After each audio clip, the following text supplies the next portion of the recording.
পূর্ব বাংলার এক প্রত্যন্ত গ্রাম ছিল কুণ্ডলীপুর। গ্রামের এক প্রান্তে ছিল বিশাল একটি পরিত্যক্ত জমিদার বাড়ি।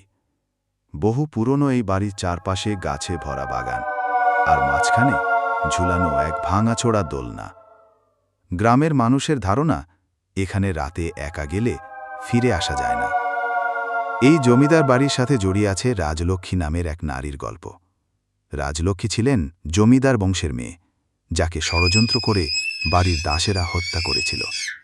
সেই দিন থেকে তার কান্নার শব্দ নাকি শোনা যায় পূর্ণিমার রাতে। শহর থেকে আসা সঞ্জয় এসব গল্প বিশ্বাস করত না। একদিন গ্রামবাসীদের নিষেধ অমান্য করে রাজলক্ষ্মীর গল্পের সত্যতা যাচাই করতে জমিদার বাড়ির দিকে রওনা দেয়। পূর্ণিমার আলোয় বাড়িটি ছিল আরও রহস্যময়। ঘরে ঢুকতেই সঞ্জয়ের মনে হলো কেউ তাকে দেখছে। হঠাৎ কানের পাশে ফিস ফিস শব্দ, আমার প্রতিশোধ চায়। সঞ্জয় ভরকে গেল। চারপাশে তাকিয়ে কাউকে দেখতে পেল না, কিন্তু শীতল হাওয়ার ঝাপটা তাকে ঘিরে ধরল। বাড়ির একটি কক্ষে ঢুকে সে দেখতে পেল একটি ভাঙা আয়না।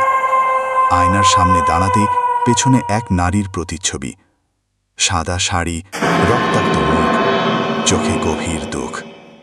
সঞ্জয় ঘুরতেই রাজলক্ষ্মী বলে উঠল, তুইও ওদের মতো পাপী, আমার সাথে বেইমানি করবি না। সঞ্জয় আর্তনাদ করে পালানোর চেষ্টা করল, কিন্তু দরজাগুলো নিজে থেকে বন্ধ হয়ে গেল। সকালে গ্রামের লোকেরা জমিদার বাড়ির সামনে সঞ্জয়ের অচেতন দেহ পড়ে থাকতে দেখে। তার মুখে অদ্ভুত এক আতঙ্কের ছাপ।